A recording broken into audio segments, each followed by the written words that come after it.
Left jab, uppercut, leave you laid out on the floor. Try to duck and roll, hit and miss, now you counting stars. Should've practiced more, should've hit the mask, get out that more. Claim that you're the best. You gotta show me, son. Actions over words, baby boy. Is you real or what? Talking way too much, world come. Back sports, talking way too much, world come. Back sports, talking way too much, world come. Back sports,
Shout out to the hottest chat in the MFN game. A-side, A-side, A-side. A-side official. No negotiation needed, period. You already know the first in the building. Big Blossom boxing on deck with it. You already know.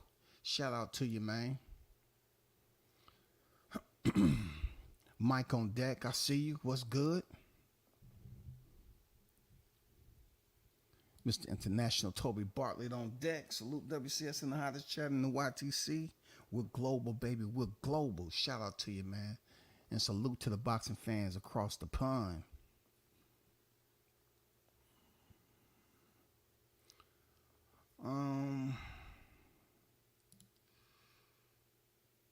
Shame both fighters, both brothers cannot fulfill their.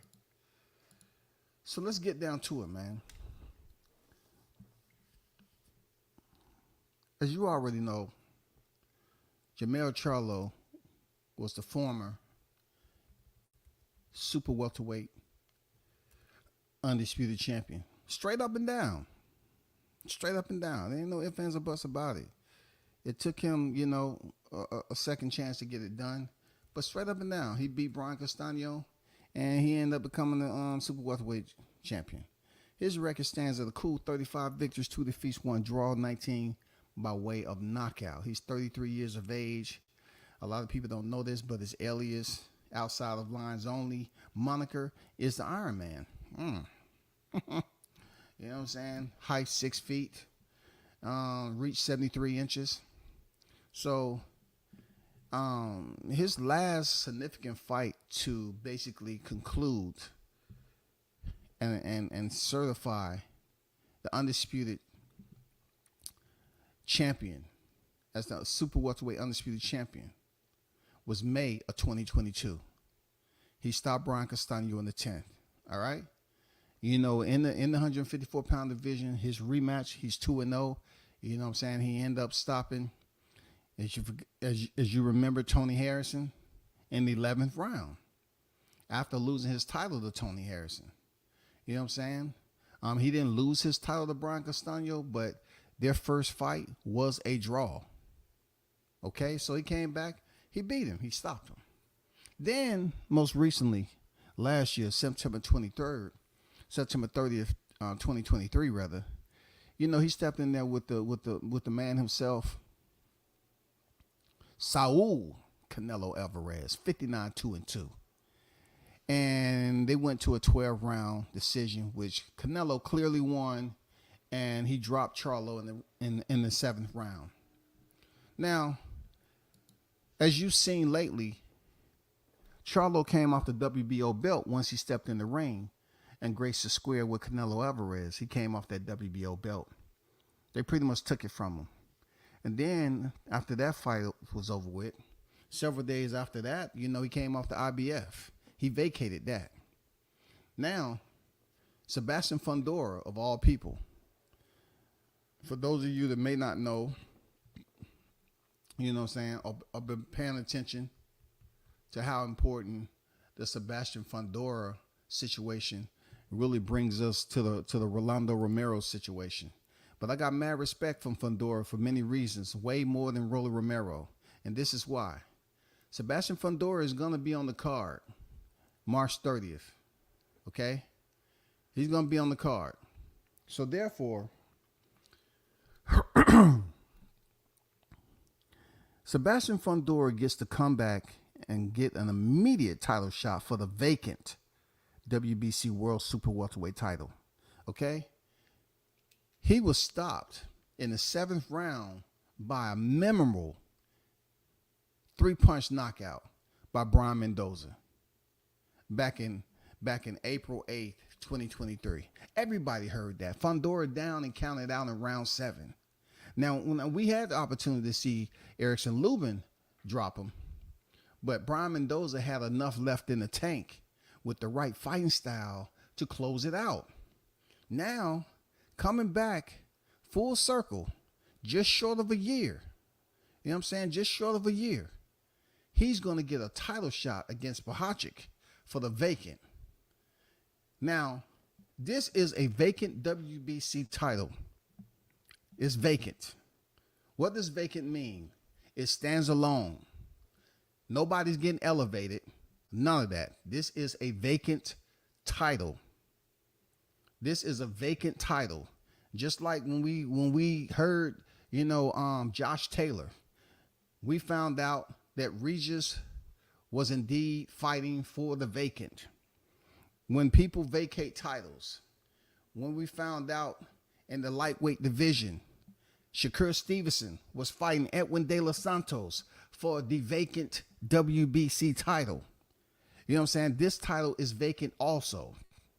This is another PBC fighter who is vacated. Now, I don't have no qualms about this shit. Like, if Jermall Charlo saw nothing of value left in the 154-pound divisions and he want to come off the titles, it is what it is. You know what I'm saying? It is what it is. Why I say that? Because just look at it this way. The WBC said they wasn't going to strip Jermall Charlo of his title. He was out the ring for a long time before he came back and fought Jose Benavidez, right? But for his brother Jermall Charlo, he had, you know, had his little bit of hiatus.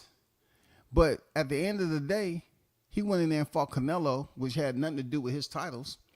And we all seen what happened. But when it comes down to his freaking motivation to come back down to 154 and acknowledge either one, whoever's next in line, or to vacate. And right now, that title is vacant. That title for March 30 will be vacant. No longer in the possession of Jermall Charlo. He's fighting Bohachuk. You know what I'm saying? Sebastian Fundora is fighting Bohachuk. The same Sebastian Fundora who was stopped by Brian Mendoza in the 7th round in April 2023.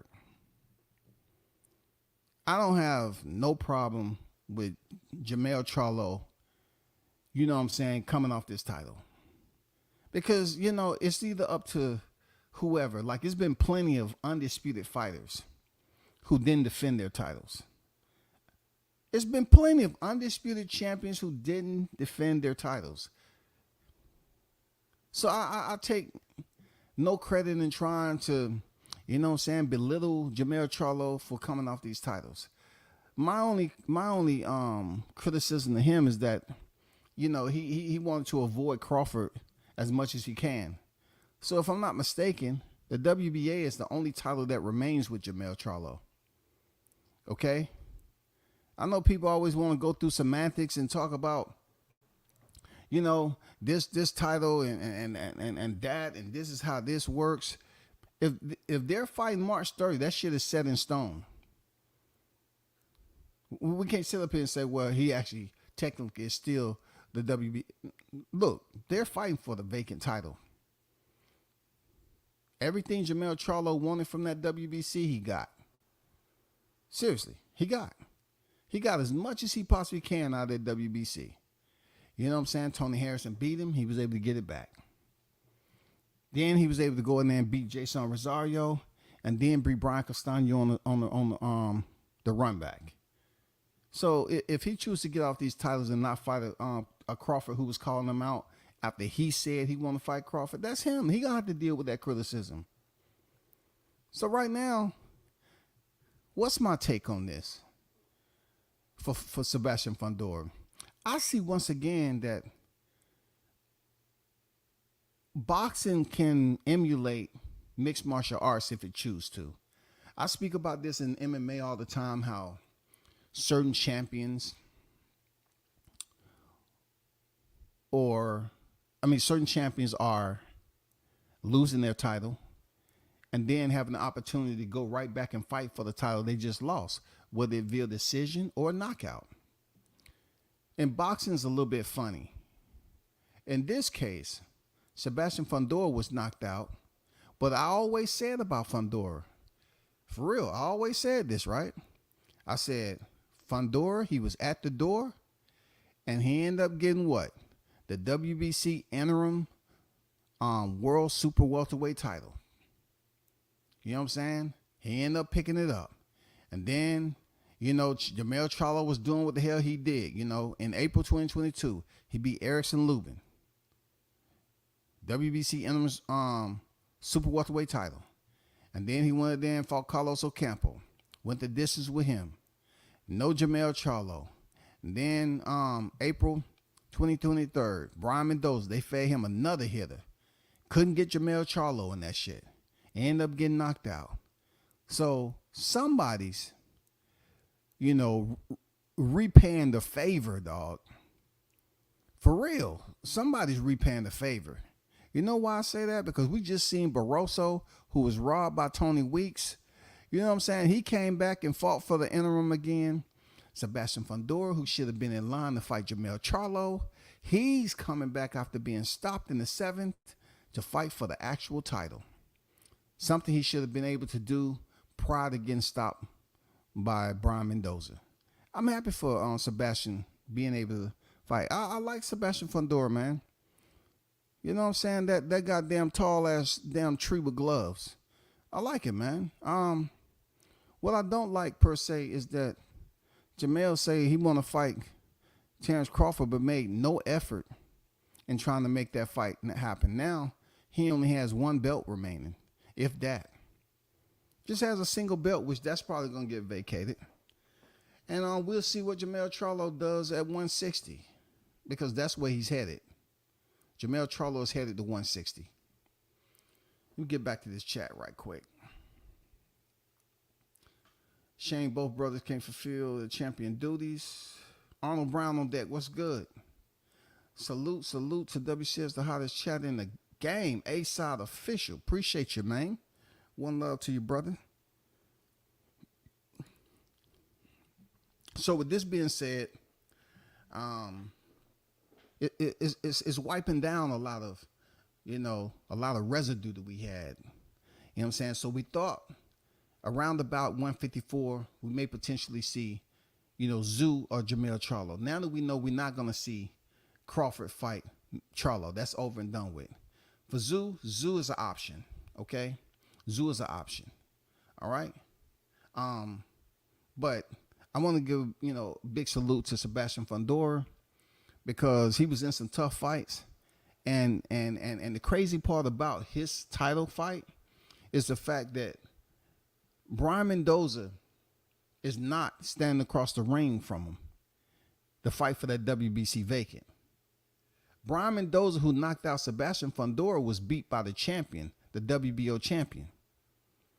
So somehow, some way, his name wasn't inserted to fight in the WBC. And I really don't know what the rankings is over there. Let me check right quick. where's he at in the WBC rankings. But he just lost to Tim Tszyu, which Sebastian Fundora, who was stopped by Mendoza, gets to come back around and fight for the goddamn super title. So looking at the 154-pound WBC picture,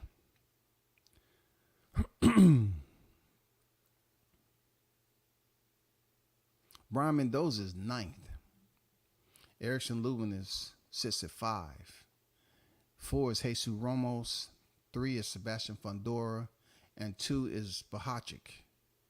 Now, what I don't get is why Charles Conwell is not fighting for the vacant title. Charles Conwell is number 1 in the WBC at 154. Bad news? Jeez. Goddamn bad news. I wonder why he ain't get his shot, bro. I wonder if he's still with David McWaters. Why did he didn't get his shot? But anyway, Charlo is coming off that WBC title real soon. That'll leave him with the WBA. The IBF is vacant. So I foresee Jermall Charlo moving up to 160. Okay? But at the moment, I'm happy for Fundora to be able to go in there and fight Bohachuk for the title.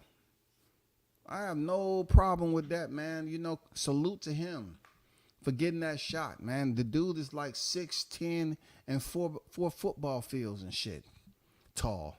You know, he gets his shot to go in there. I'm pretty sure he's going to be ready. He is a tough competitor. I don't know how much freaking, if any, Brian Mendoza took out of him, because him and freaking Erickson Lubin had a tough fight. And then Mendoza, you know, knocked him out cold. Sometimes fighters don't, you know, they don't return the same. For real. They don't return the same, bro. That man knocked him out standing. That dude was sleep standing. But we'll see how it works out for him in this title fight. I'm absolutely happy. And this, look, this is going to be March 30th on the undercard of Tim Tszyu and Keith Thurman, y'all. This is not the co-main event. That's what I don't understand. That's why this is a travesty. Sebastian Fundora has fought way better competition than Rolly. But Rolly Romero and Isaac Cruz is a co-main event, when clearly Sebastian Fundora and Bohachuk could be the co-main event easy. I don't know why they're the co-feature. I'm done trying to figure it out, but that don't mean I won't talk about it. This is insane, man. This is insane. For real. It makes minimal sense to me. Why Rolly Romero and Isaac Cruz? Just because they both fought Gervonta Davis might be the case. That might be the case, bro. Have money on deck. Salute, man.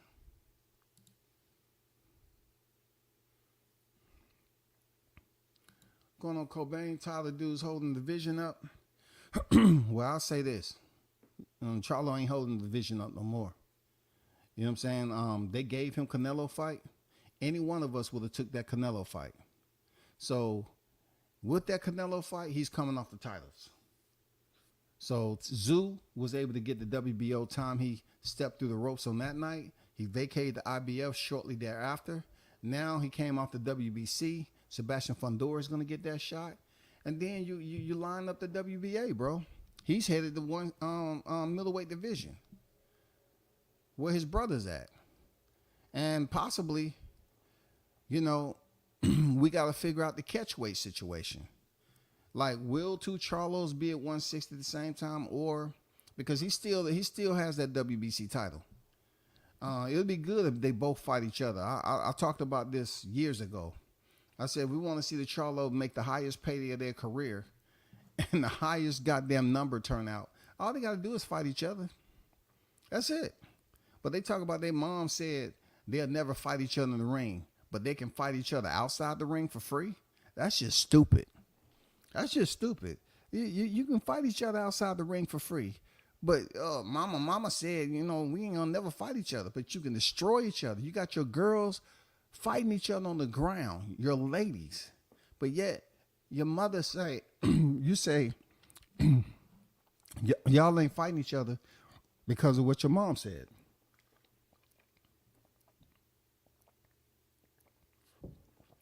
I don't get it. But I'm happy. I'm happy for Fundora. I ain't gonna lie. You know what I'm saying? I ain't gonna lie. Appreciate it. You know what I'm saying? I ain't gonna lie. I'm happy from Fundora, but for Jermall Charlo, I mean, it's very much a tough a tough umbilical cord to give him support, man. You know, I just want to stay far away as possible, man. You know what I'm saying? I want this to be like like an orphanage. Keep him in the orphanage. I ain't trying to go back and see him. I ain't trying to go when it comes to boxing. I ain't trying to know what he got going on, man. If he goes to 60 and his brother move up to 68, then he's gonna have to fight a fight at 68, not a catch weight. You know what I'm saying? Not a freaking catch weight. The man came in at like 166 last time, so we trying to figure out what Maul doing.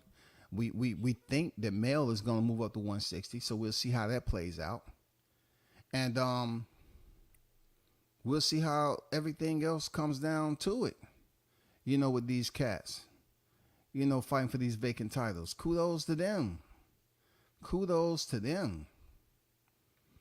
But at the end of the day, we're still curious, big dog. We still curious. We are curious. Now the number's about to drop because from what we've been hearing is that the three potential opponents that may be lined up for Crawford is going to be Errol Spence Jr., Tim Tszyu, or Saul Canelo Alvarez. Okay? Now, with that said, it's only speculation. We can only continue to guess.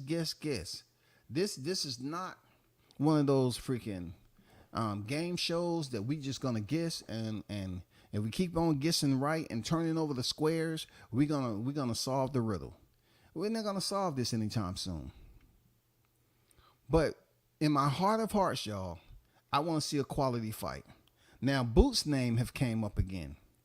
All right, and why I have Boots on deck, I want to give a shout out to Boots. All right, I want to give a brother his shout out. Because, you know, I got a little hot grease to cook with this award that Boots received. I want to first say congratulations to Boots Ennis, Jaron Ennis, rather, for receiving the award, Philadelphia Sports Writers Association. Okay? Pro Athlete of the Year Award, Jaron Ennis. Now, I'm not saying there's not much going on over there as far as athletes goes, but man, shout out to him for getting an award like this because there's a lot of names on this plaque. A lot of names. But for Ennis, though, I know this wasn't an award you was going to turn down. It wasn't. But how the receipts of it came about, it's just something you're gonna have to live with. The way the whole entire process with the IBF, no, Philly don't get down like that. That's one thing I respect about Philly. You know, back in the day and to now, it's a code that Philly live by. Seriously. And as much as they would support a fighter, like, it's a lot of people that has something to say about the way you receive your IBF title. It was just underhanded, man. You know what I'm saying? It was underhanded, and the IBF was on some sucker shit. That's the way I see it, that, and it has nothing to do with you, but I'm just saying I got respect for Philly. Philly is cut, you know, differently when it comes to the code and cut from a different cloth. You know what I'm saying? Especially the history that it has in boxing. But to basically the IBF to send a dead end letter and to get a title like that, and then for Philly to give you an award, the Pro Athlete of the Year award, I'm not understanding what you did to get that except become a champion. Like, we haven't really had an opportunity to see you put that on display. And if you and Crawford are up, then I'm all for it.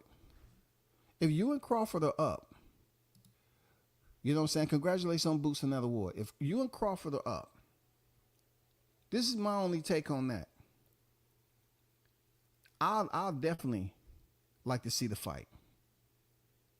I would definitely like to see Jaron Ennis step up and get a fight with Crawford. But on the flip side of it, when you start to cook on this, Ennis knows very well that he hasn't had the opposition to place him in a position like this. You have some of these same people that's online there, Ennis, and including the people that was in your gym that criticized Terrence Crawford so heavy. They criticized the shit out of his resume. They criticized everything about him, right? But they seem to be very, very quiet when it comes to how you receive your title. And being that now they want to say, well, yeah, pick up the phone, Crawford. I mean, what happened to the deserve for Crawford? No one was saying that he deserved anything. He was already undisputed. You pick up your first chip without actually facing somebody in the ring. And now it's like them people quiet over there. How? No, how is that possible? Like, let's think about this. If Crawford does sign to fight you, he beats you, right? Crawford's not going to get any credit, just like him fighting any other fighter that y'all was criticizing. Y'all said all the way up to Errol Spence, he ain't fought nobody. Then when he beats Errol Spence, the fighter that you all was betting on, the fighter that you all said that was going to go in there and beat Crawford, right?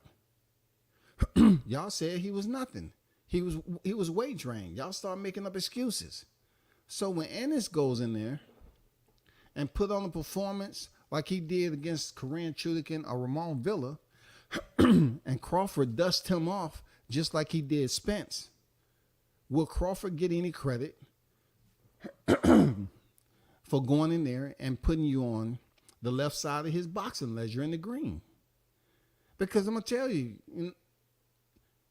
there's some people over there that may not say it to your face, but they saying the same thing I'm saying. They may not want to put it out in the open, but they saying what I'm saying. They want to see you in there with some top-notch competition. Crawford, yeah, you can look at his age and say he's 37. He'll be 38 in September, okay? But everybody over there in Philly knows that Crawford is a dangerous boxer. Y'all know that. Y'all know that. But when I hear people say, you know, we want to see Crawford boots, they're absolutely letting you know blatantly that they don't care about anything you got going on in your career. You know why I say that, Ennis? Is because your resume, it doesn't depict anybody to the skill level of let's start with Errol Spence. There's nobody on your resume to the skill level of Errol Spence. Nobody of Kell Brook. All right? These prominent opponents that stepped in there, and these were supposed to be the names that give Crawford the biggest challenge. We're going to leave Avanesian out of it, because a common opponent of Crawford called Igis Kavalauskas will already stop Avanesian. And Crawford had already stopped Igis Kavalauskas. But we all know the fight wasn't going past 6 rounds, where Igis Kavalauskas stopped him in 6. Crawford stopped him in 6 too. But my whole point was these 3 names, Kell Brook, Sean Porter, and Errol Spence Jr., was supposed to be the names that basically validate who Terrence Crawford was to be able to get in there. Primarily Kell Brook and Sean Porter. Now, of course, there was common opponents that y'all wanted Crawford to face because y'all say he didn't face nobody. Boom, washed him. Washed him like a Cadillac on a Sunday. And then he finally gets the man for an undisputed welterweight. Washes him. He washes him, bro. He washes him bad. I'm being absolutely honest, man, and reaching out to y'all. Why aren't y'all keeping the same mentality and behavior that you had for Crawford when he was out here trying to step in the ring with Spence? And nobody, I mean, I'm talking about the Crawford supporters. Nobody was giving Crawford any freaking credit. You thought his boxing FICO was around 380.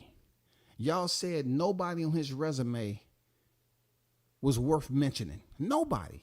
Even when he fought Kell Brook, you say he was damaged already. He wasn't no good. He fought Sean Porter, you put it off on his dad. They say he wasn't training correctly. But yet they still showed up for the $4+ million paycheck. Now, you have these same selfish individuals there, Ennis, that's trying to put a hand in your back with some batteries and send you in there with the fighter that you know that no one on your no one out of the 30 fights that you've ever fought in your professional career, you basically take them and put them in the palm of your hand like clay there, Ennis, and you mold them into one person with their resume all together and with the experience, still won't prepare you with the one little mold you got to go in there and face Crawford. None of them people, none of them. You can mold all them names into one. You got like 30 victories, right? 30, 31. Let me look you up right quick.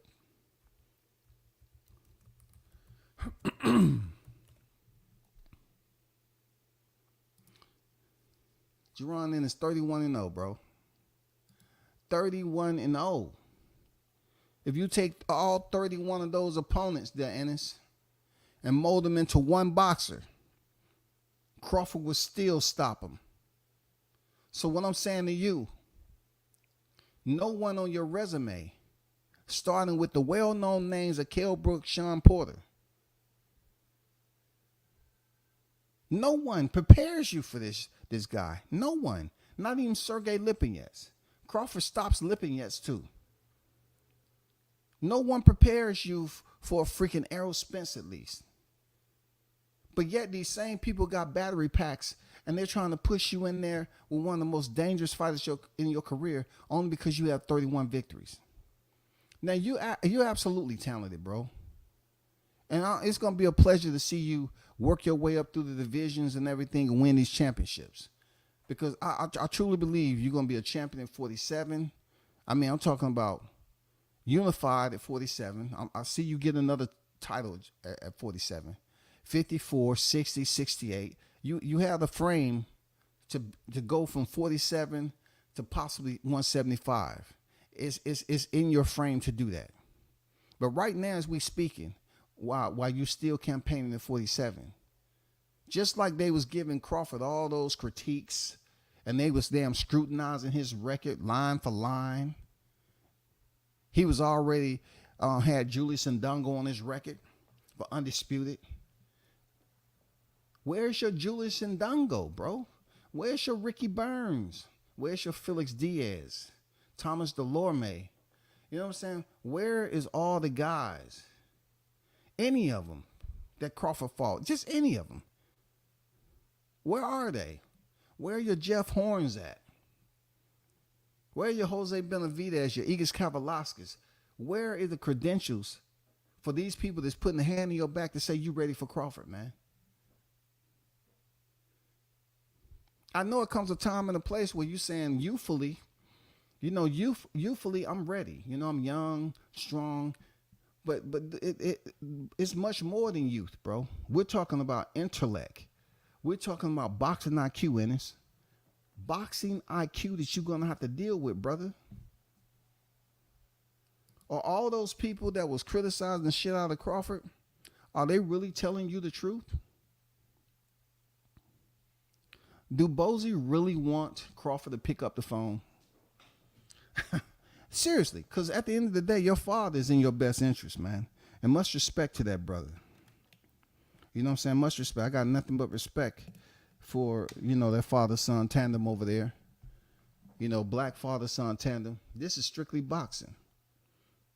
I'm just asking, does Bozy really want Crawford to pick up that phone, knowing what's in store for his son if he steps in there with Crawford right now at what it looks to be his peak? Do he really want Crawford to pick up the phone? Seriously, do you really want him to pick up the phone? Because I just think there's somebody else out here that you can fight there, Ennis. You know what I'm saying? There's somebody else. Let me try to find you another opponent. Because it's not that I don't want you to fight Crawford. I don't mind. If I don't speak for Team Crawford, if he wants to fight you, cool. I'm watching it. My money's on Crawford, bro. My money's on Crawford. And if anybody over in that gym want to bet, then I'm cool with it too, long as they pay up. I don't want to bet and these cats don't pay out. You know what I'm saying? But 147 pound, right? We need nobody below represents an Errol Spence Jr. He was a formerly unified champion. So this is nobody in here that we can compare to Errol Spence Jr. Now, Adrian Broner is low in the rankings, right? And he's a 4-weight world champion. And actually, you know, Adrian Broner would get into the Hall of Fame before Errol Spence. I'm just putting it out there. But he's way down in the rankings. We don't know. I'm talking about who compares to the Errol Spence that just lost his titles. Who can we put up there? It's tough. It's tough. You know what I'm saying? We have some popularity, you know, surnames that we can mess around with, like Josh Taylor from 140. You know, he was former undisputed. You know what I'm saying? Are we gonna get a Josh Taylor? Jaron Ennis? I doubt it, because in the IBF rankings, Josh Taylor is nowhere. You know what I'm saying? Number 1 and 2 is not even rated. Is Cody Crowley? You know, is he considered to be up there on the level of a Spence? I don't think so. I don't think so, bro. I'm trying to find any type of name that can get people perked up for this shit. You know, you got Conor Benn out there. You know, even David Avanesian sitting at 4th at the WBC. Gabriel Maestre will never get my respect. That dude got like, 5 fights now? He the one that was in there getting caught cheating against Michael Fox. And I tell people, y'all sit up here and trip on small shit. But Gabriel Maestre came in there like 2-0 and trying to cheat against Michael Fox and got caught. And they had to make him change his gloves. Man, no respect for me, man. No respect whatsoever, bro. But the 147 pound is there for Jaron Ennis to take it over. It's there for Jaron Ennis to take it over once Crawford leave. I'm just being honest. The shit is there. Crawford is a unified champion. You remember when Crawford had 1 belt? That was the WBO. All right? You know the person who he fought. First, he was the IBF champion. I'm just putting it out there. I wouldn't mind seeing these 2 fight. But I don't think, and there's no part of me says that 31 victories on Jaron Ennis' resume, he's ready. And not one of them niggas out there can say that I'm hating without basically going back into the catalog of those same individuals that's in your backyard that was criticizing Crawford to feel some type of way about what I'm saying. There's no effing way that you can feel no way about what I'm talking about. You can't feel no type of way. Y'all was over there in the gym talking ill about Crawford. These content creators that's in your backyard was talking ill about Crawford. So much to the fact of making false lies and accusations. I'm telling you, out of the 31 victories you got, Ennis, you're going to take that 1. You face Crawford anytime soon in 2024, you taking that L. You taking that L, man. Your boxing IQ is not up on Crawford's level. But when you talk about athleticism, when you talk about young, strong, physically, you know, gifted, that's where you come in at. You have the athleticism. But so does Crawford. So does Crawford. Wrestling, basketball, got pretty good speed on him too for running football routes in the weight room. You talking about grown man strength, bro. So that's something you have to weigh very, very heavy there. Ennis, You have to pretty much ponder. You have to deliberate. You have to make sure you sit in there with those motherfucking jurors, and y'all be very clear and honest with one another.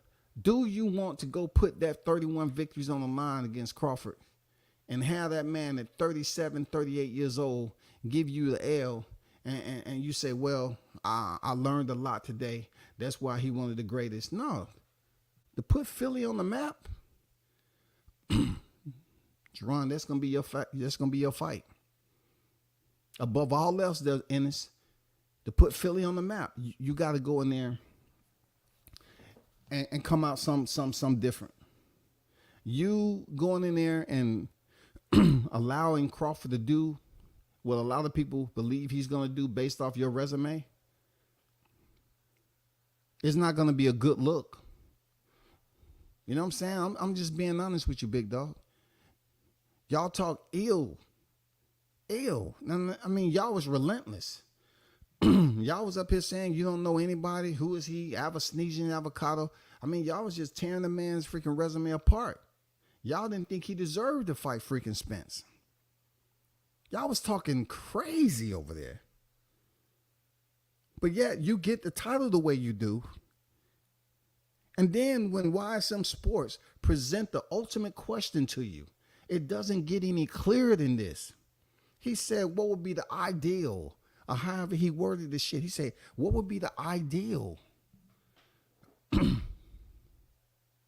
You said Barrios and Stantiones and the other guy. That doesn't seem like a fighter that's ready, bro. You said, this is your words, Ennis. You said, when I get this title, it's over.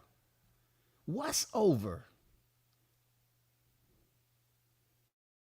When I get this title, it's over. I'm stepping on him. What are you stepping on? Bro, do you have any idea what it's like to split the ropes with greatness?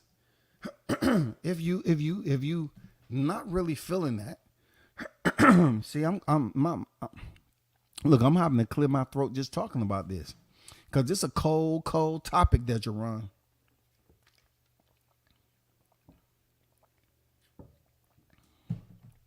This is a cold topic, Boots. For real, it's a cold topic. That's why my throat is not as clear as it should be. Because it's a cold topic. Because you got to look at everything with putting Philly on your back, calling in $1 million worth of games, saying you've been looking for Crawford since 2018 there, Ennis. It's a cold game, dog.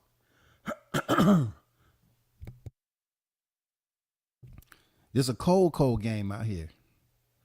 You call $1 million worth of game call you, and you say you've been looking for Crawford since 2018. Now you got to stand on that with the heel, the arch, you know what I'm saying, and the ball of your motherfucking feet. You got to stand on you looking for Crawford since 2018. See, a lot of cats, they'll sit up here and say, "Oh, we want boosts, we want boosts."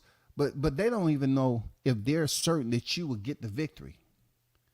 That's the part on how I look at fighters that I support heavy. They got to be willing to say, okay, we putting out money. See how many people put money on you, Boots. If this fight is ever made, see how many people put money on you. If they really fucking with you, Boots, y'all would get a pot going over there. Have them start donating whenever y'all get the call. And y'all like so many weeks out, have them donate money every week in the pot. Put the pot out there. And you know, hey, do something. Put money on. Invest in the product. Invest in the product. Because I know y'all still reeling from the money y'all lost over Spence. I know a lot of people just betting on Spence, knowing damn well they had doubts and reservations. And Crawford went in there and proved y'all correct. Those doubts you had was absolutely correct. Don't feel some type of way about me though. For real, don't feel no type of way about me. They could go home. Excuse me for grunting into the mic. I'm gonna try to cut it off. Damn. They could go home with 50 million if they did that or more. Somebody see Cobain, you're not being logical about putting 50 million. Like Boots haven't did anything for no star power. You know what I'm saying? They was up here tripping on Errol Spence, who was on the pound for pound list. So they was tripping on both of them getting a combined 50. What make you think Boots and Crawford is gonna come out 50 million? You talking about Crawford getting 45 million? Because they're gonna have to pay the man. You talking about Crawford getting 45 and Boots getting 5? I mean, that'll work. I know you ain't talking about splitting that in half. Boots a great fighter, but he better stay out of the Omaha Grim Reaper's way. How can you deem him great, brother? Just real talk. How can you deem this great? I'm gonna put it up there, man, because I know some Boots fans are watching and listening. But how can you deem him great? Real talk. Just be clear. How can you deem Boots great? He has the ability to be great. Boots has the ability. He's already champion in 47, 54, 60, 68, and 75. All right? That's a total of 5 divisions, and this dude is young. If he really plan his itinerary, he can leave out here five division world champion. Because you got to look at the landscape. He's the young gun, and a lot of old cats are gonna be moving out. So if he don't stay in the 147-pound division too long, if he don't stay there too long now, and he continue to progress up into the heavy divisions at the right time, he potentially may be a 5 division champion. But in order for him to basically level change and make a name for himself, I'm talking about the first fighter to go in there and win against Crawford, to become undisputed. That's where you level change at. That's where people shut up. It's a lot of people out here in boxing. They don't see Crawford losing right now. That's what I'm trying to tell you, Jaron Ennis. They don't see him losing, especially against a fighter that has 31 victories. And if you go down his resume, even to the 140-pound division, he don't have nobody on his resume except Serhii Lipinets, who's a freaking a WBA world champion. You know what I'm saying? At least Julius Ndongo was a unified champion. Samad Warren, what's good? Peace and blessings, beloved. Salute WCS Certified. Stamp the like button and support the grind. I appreciate you, man. They be saying Sean was 1 foot in, 1 foot out versus Bud, but Sean said out his own mouth he was thinking of retirement before he even fought EJ. So what we know about that is exactly what you said. You know what I'm saying? He put it out there, and regardless of what was on his thought process, did he show up to collect the check? When you do that, what are you doing? Working. You was cleared medically. It wasn't no situation where Sean Porter was questionable, if his faculties was leaving him, if his mechanics had freaking there was declivity in his freaking mechanics. None of that.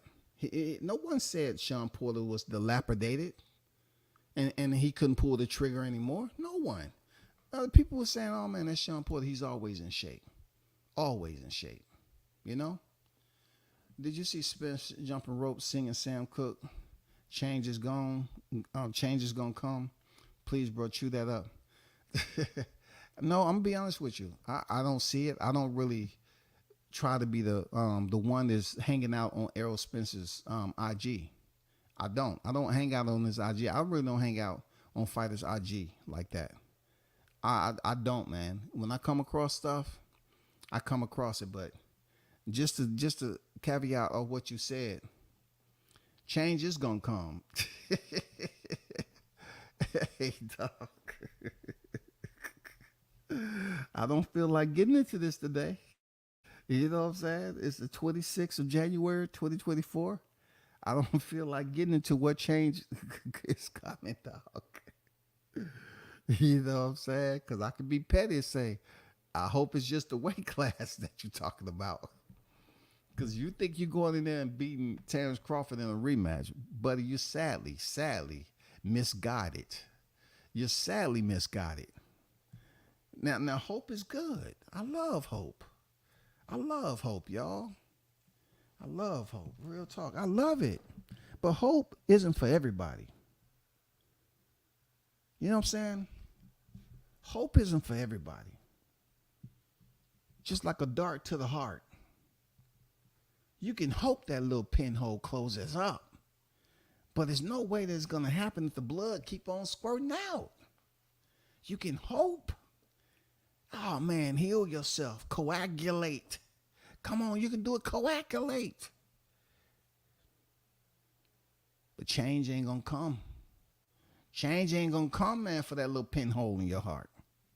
And it's several pinholes when it comes to Errol Spence's heart that he needed on July 29th. I'm just saying. Felix Diaz, gold medalist, wasn't he? He was no scrub. Yeah, man, Felix Diaz was undefeated too, bro. You know what I'm saying? And just think about the fighters who Crawford fought in his backyard. Crawford fought some name in his backyard, man. Who would take a hitter like Gamboa and fight him in his backyard at that time in defense of his title? Who? If you wasn't confident and sure of yourself, who would take a hitter like Gamboa and say, yeah, I'm taking you to the crib in front of my people? He wasn't taking and say, oh, no, I'm afraid, man. I heard so many things about Gamboa. I don't want to take him to Omaha, man. I mean, just the fact of how confident this champion is, this legend, and for him to go and fight those fighters in his backyard, in his hometown, give the fans, let the fans witness his greatness too, as he was building up that legacy. Shout out to Boxing Conversation with Reggie Owens, man. Salute to you, bro.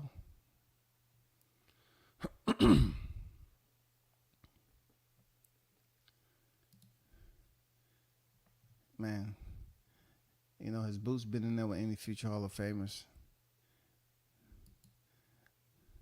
I can't, it's not something I choose to elaborate on, because my whole encompassing thought right now is to say, at this point in time, where does he rank in the metric? The Terrence Crawford resume, the metric on his resume. Where can we start to basically line an opponent, a previous opponent on Ennis's record to that of Crawford? Where do we start? Where do we start? Seriously, where do we start? Because Sergey Lipinets fought Errol Spence Jr. Mikey Garcia. Sergey Lipinets fought Mikey Garcia, who fought Errol Spence Jr. Sergey Lipinets lost that fight with Mikey Garcia, who lost to Errol Spence. So how do you even build that up if you want to talk about Sergey Lipinets? You know what I'm saying? If you want to compare Sergey Lipinets to fighting somebody that's on Crawford's record, like I'm talking about a standout. I know Crawford didn't fight Mikey Garcia, but Crawford fought Errol Spence, who beat Mikey Garcia, who beat Sergey Lipinets. So don't the shit trickle down? The shit trickles down. That's how that shit goes, man. Don't go chasing waterfalls. Come on now. Don't start crying on me now. That was about the Charlos fighting each other. The Charlos would come home 50 million if they fought each other. Okay. I got you.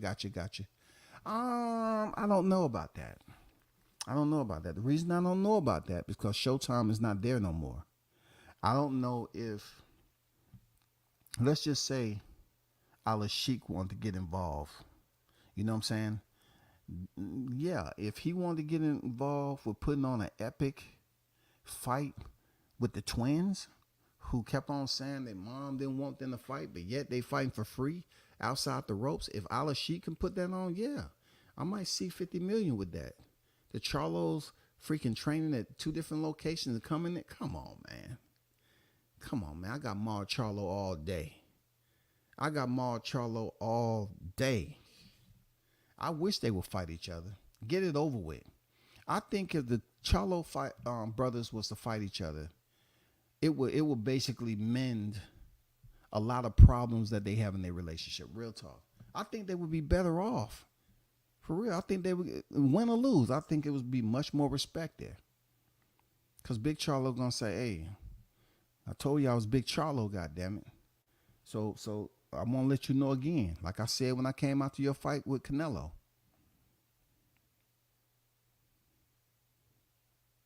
I told you I love you, bro.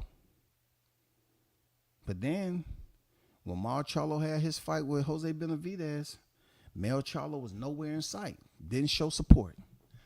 Truth be told, when Crawford leaves 147, and if T.O. decides to move up, he can become the face of 147 because more star power.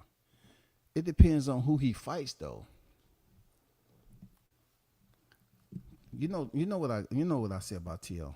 Jaron Ennis, if Jaron Ennis is still there with T.O., you're not going to be able to ignore, once again, Jaron Ennis is a champion. That's if he's still a champion and him and Crawford don't fight. Okay? So, if Crawford vacate the titles, I can see Teofimo moving up to 47, but it's all about who he chooses to fight. Ennis, as big as he is, I don't know how long he's going to campaign at that weight before he move up to 154. It's some hitters at 154. It is. So I don't know what the plan, man. I don't know what the POA is, the plan of attack for Team Ennis.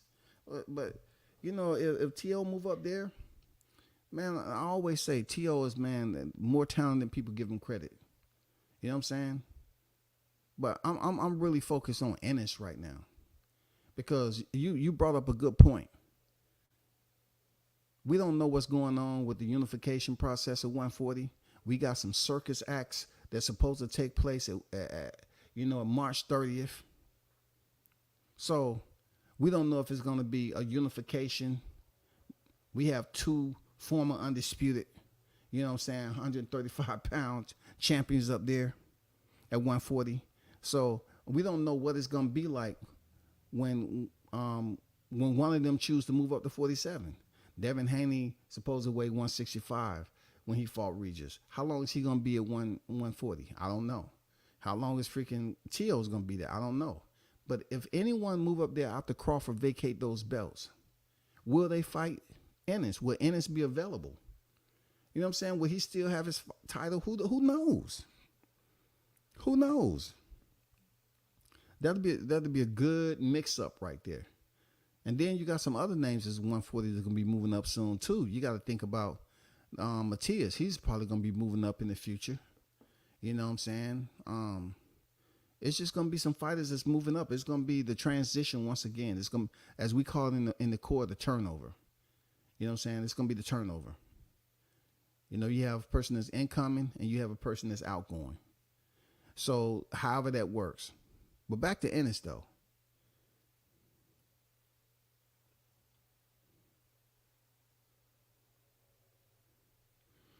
Team Ennis have to get a peace of mind on what their manifesto is supposed to be. Now you got, Crawford looking at you, and he's saying he already put the offer out there. And as long as they was over at the WBO, and then you choose to jump over and fight for the interim in the IBF, man, come on, bro.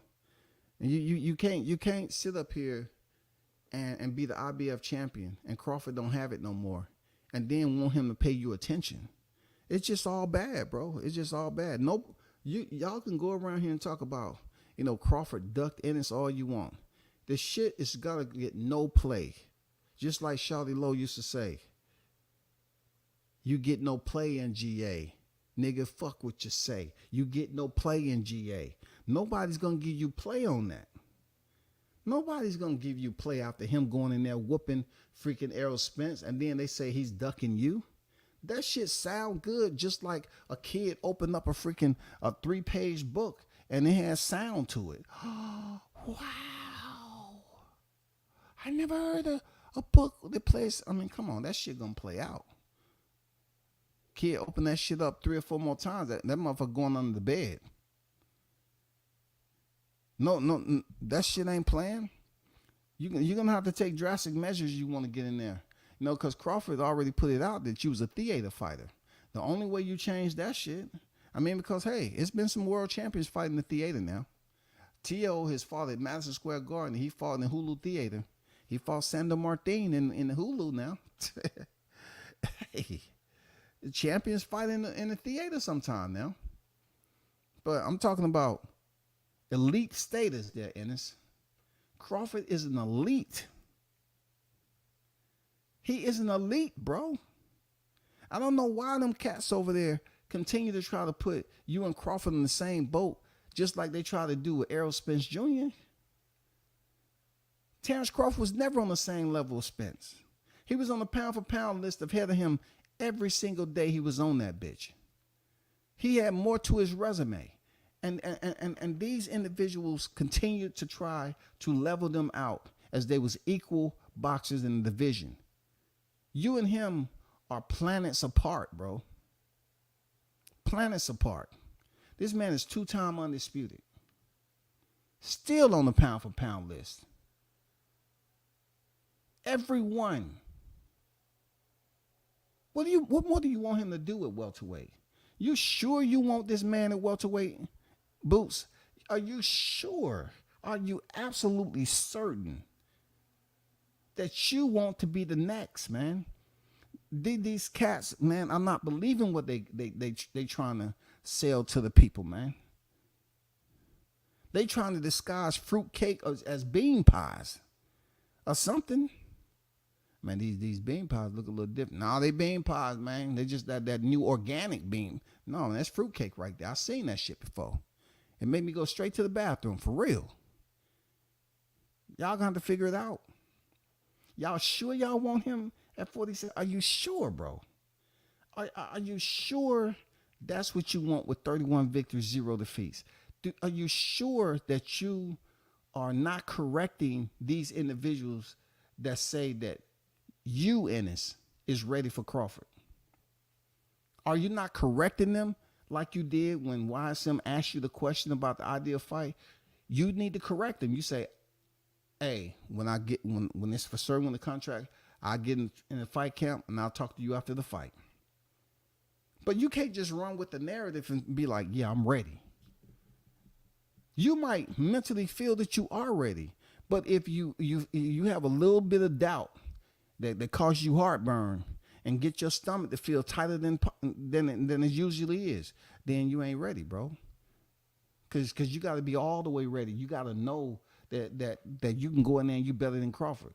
Or else, if you go in there with that doubt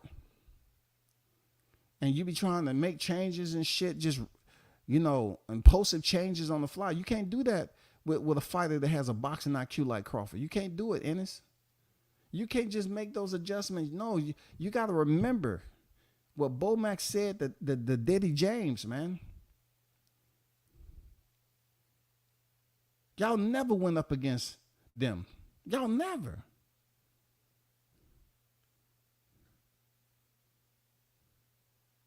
We did this already. Sit back and let us show you how it's done. When somebody tell you some shit like that, man, come on, bro. That shit gets straight to the point. It's piercing at the end of the day. That shit is very, very piercing. Now, I'm just talking to you about Crawford.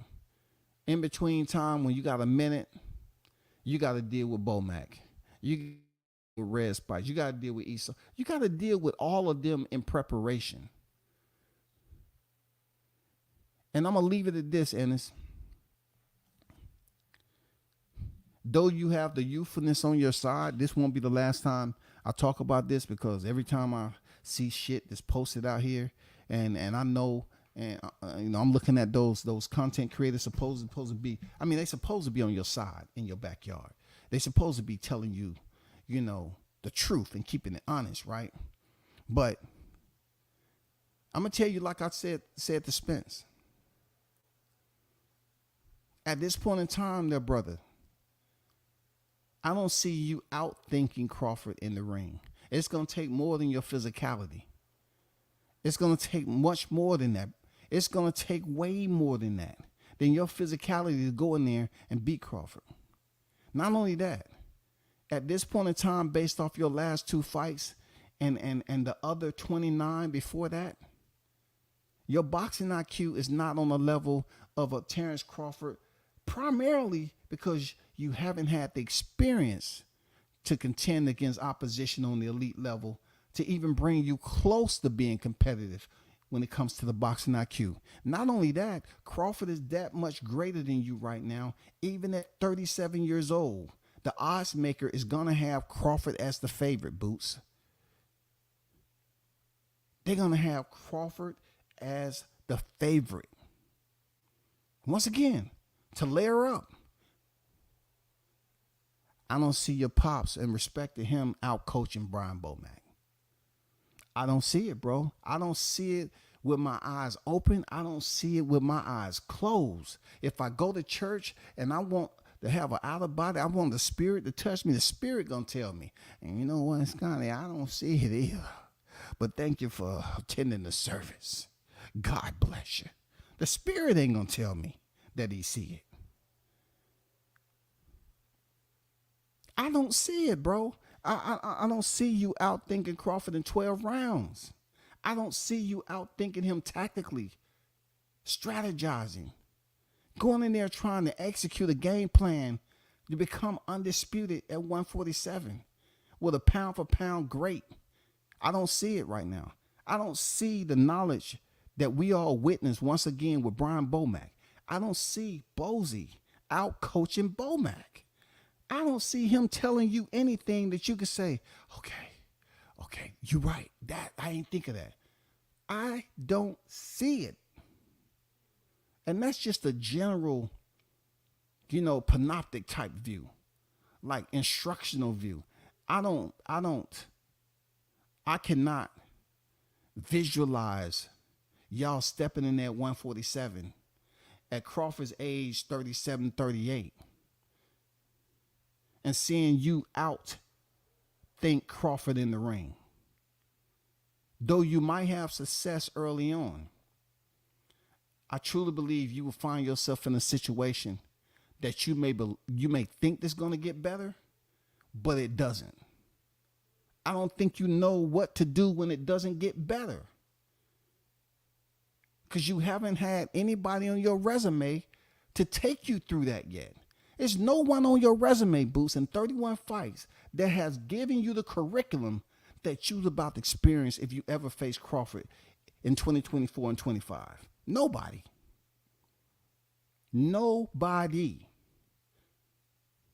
Nobody, brother. Bohachuk is just that much of a wizard. I don't see y'all out coaching him, and I don't see you out thinking Crawford.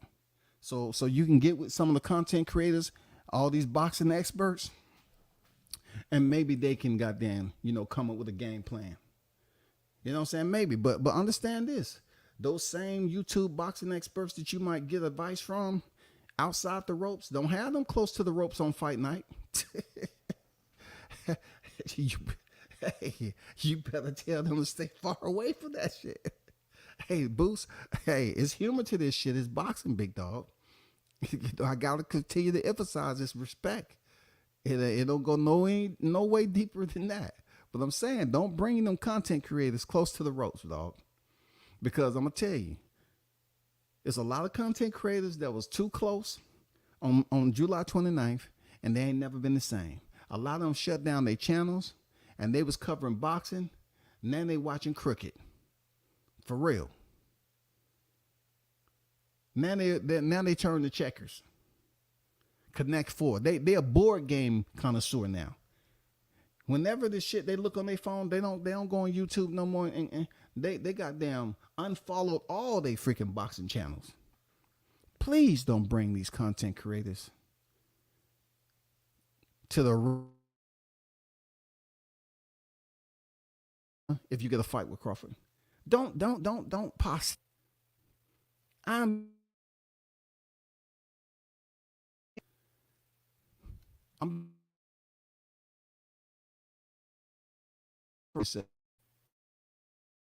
don't do it. Don't do it. Because if you bring them too close to the freaking ropes, man, look, that dude looked like he'd been through a battle zone that he wasn't properly briefed on the goddamn scales of danger. He wasn't briefed correctly. He wasn't briefed. Come on, man. This dude is different. This dude is different. Don't bring them content creators out of your backyard to the arena like that, because I'm asking you not to do it for the level of respect that I want them to sustain with you after it's all over with. This guy and Bud Crawford beat Errol Spence up, man. He beat this man up. Do you want to go through this transformation? Or are you saying to yourself, no, he ain't gonna never do me like this. He ain't gonna never do me like that. Look, and it was a lot of people that was in full belief that Crawford would never put Errol Spence through the washer like this. It was so many. Look, when they seen him in the red hoodie and Crawford said, I'm gonna stop you. Look, it was so many of his fans that couldn't even fathom that going down, that Crawford could stop him, because Spence was that much bigger. He had on the red hoodie, you know what I'm saying? He was up there, he looked big, he was in between fights. People couldn't fathom that, dog. They couldn't calibrate their psychological senses to download that data. Even if they was just having their time, just quiet time, and they go back to what Crawford said, I'm gonna stop you. You know what I'm saying? And then Spence say, on God, you ain't gonna stop me. They're processing that data like, I understand what Errol, because I can't see that somebody, the small guy like Bud, is gonna stop Spence. They couldn't do it, man. They couldn't put themselves in a state of idle. They couldn't have a reflection. They couldn't have a psychological reflection. You know what I'm saying? They couldn't go there mentally. Don't bring them content creators that's close to you. If you get this fight with Crawford, don't bring them, bro. I'm telling you, don't bring them. There's a lot of people that never thought that this would go down the way it did. A lot of them. Look at that shit. Is that not a jab? Come on, man. It's too many pictures out here, bro. It's too many stills out here for the viewing pleasure of the Errol Spence fans, which bleeds over to Jaron Ennis club also. You have to understand the accuracy, the pinpoint accuracy, Jaron. You got to deal with this nigga, bro. I don't see you having the boxing IQ yet to deal with this dude at your age. You haven't had the resume build up.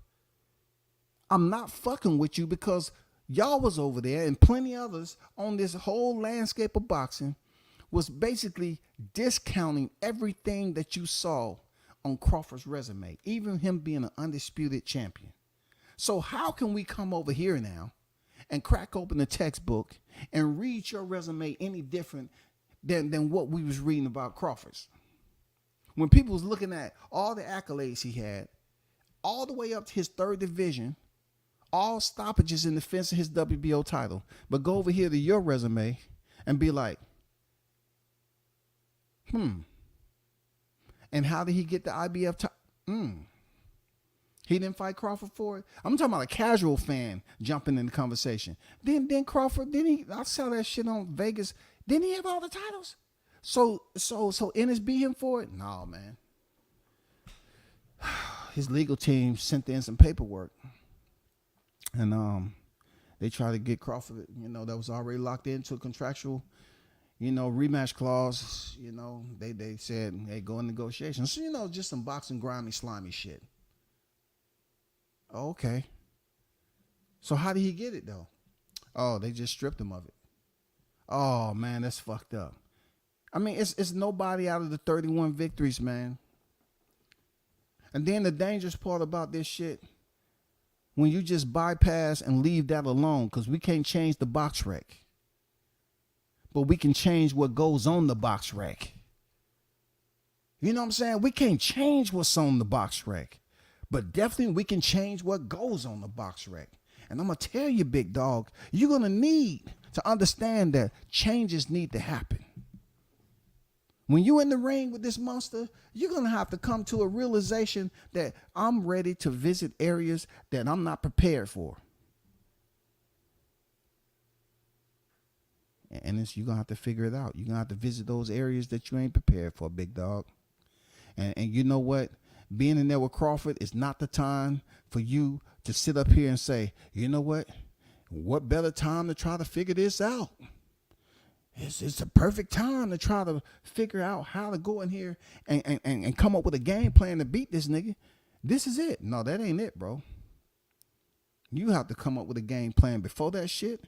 You have to have plan A, B, and phonetically all the way out. And you have to be able to make changes. I'm talking about not just correct changes. I'm talking about influential, momentum shift changes. You have to show Crawford that your boxing IQ is nothing like WCS said it was. It doesn't mean you're dominant sport. I'm just saying comparable to Crawford and what we have witnessed and how he goes in here and swipes his opponents. Or should I say contactless? We're using contacts. We're not really inserting this chip in no more. Now it's tap. The way he tap arrow spins. That's contactless right there. For payment. Look at that shit, bro. Look at that shit. It's crucial, bro. It's crucial. Real talk. This shit is crucial, yo. Say what you want, man. Who would have thought? Look at Spence, man. This is a pound for pound fighter, bro. How dare Crawford comes in the ring with fish nets and going to catch the big fish? How dare he come in there with a fish net pinned to his freaking battle guard and go in there and pretty much just tap. He demolished this man. And now people continue to sit up here and just use your name. I'm not using your name for fun, Boots.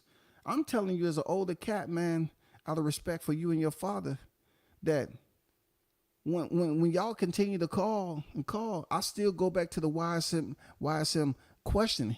That brother asked you the most clearest question that anybody could ask you, Jaron. He asked you point blank, period. He asked you the best question that he can ask the fighter in his backyard that's in a gym that he support heavy, that he's the primary media outlet. He's the motherfucking anchor in that bitch. He asked you the question to put Crawford's name out there. And you said Barrios and Stanthionis.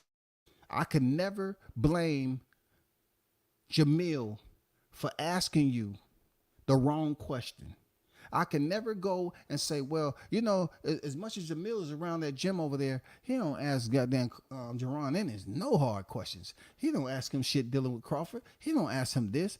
At that point in time, that Ennis, you were asked and you said Barrios and Stanthionis.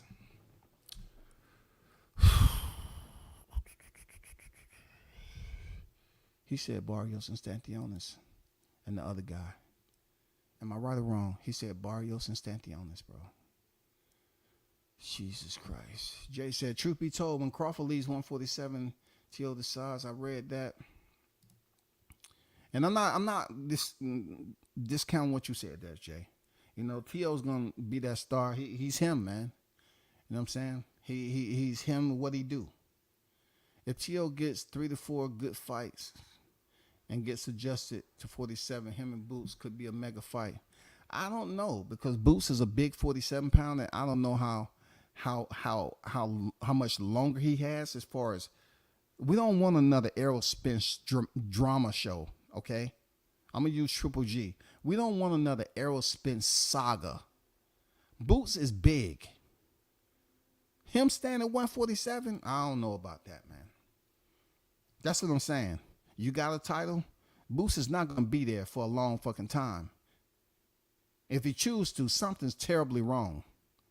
Because I wouldn't understand clearly why he wanted to stay there and then balloon up in between fights the way he do. I'm talking about not in a bad way. He's just a big boy. So I'm saying, like, he has a 54-60 frame on him already, and he's dropping down to 147.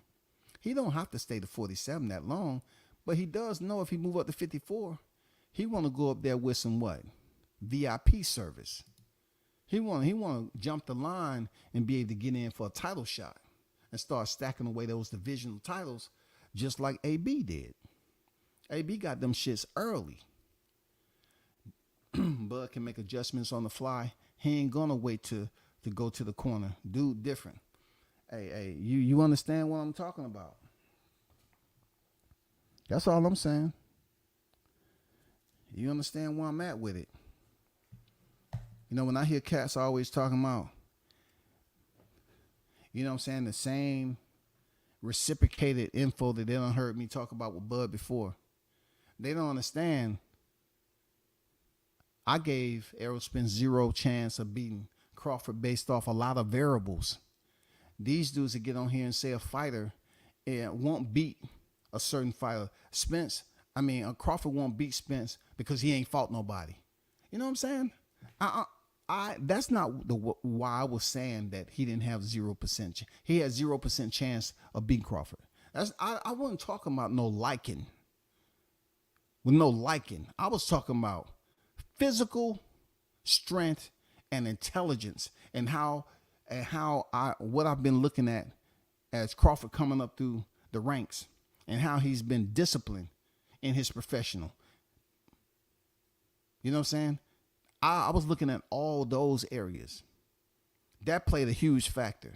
You can't sit up here and brag about going in there and saying, okay, I'm going to go on my girl's podcast and brag about coming back less than 100% because I knew I can beat Danny Garcia. Well, did you have that same mentality, bro? When you stepped in there with Crawford? Because I think you did. I think you really believe the hype about living out of pocket. You really believe the hype that you can go in there and fight Crawford like you did Sean Porter. Really believe the hype that you can go fight him like you fought Lamont Peterson, like you fought Mikey Garcia. You really thought that. As much as I want to say he didn't, I think him and those fans of his had the same mentality. This dude bragged about living out of pocket, and living out of pocket got him out of pocket. Now he's dealing with the residual effect of being out of pocket, and now they want to make up all these fucking excuses. Even him. He want to make up all these fucking excuses. And they want to hit you in the DM. Man, WTF, what excuses he using though? What excuses? I didn't hear him name no excuses. You just hate him, man. Why you got the hate on the arrow? Making all these fucking excuses. And I don't want to see Ennis in that situation. Seriously. I don't want to see you in that situation, man. This cat, Errol, actually believe that Crawford in the Art of War didn't have anything that was concerning. He didn't present any type of danger when it comes to the art of war in a full contact sport based off his entire resume. He didn't see Crawford as that man. That's being stubborn. That's being closed-minded. That's not taking the sport serious, because there's a lot of cats out here that compete and they don't worry about size. I done seen short niggas knock out tall niggas. You know what I'm saying? I done seen small niggas knock out big niggas. I'm talking about street niggas. They wasn't on no snack program. I'm talking about straight up. They got the experience and they know how to throw them hands in the streets.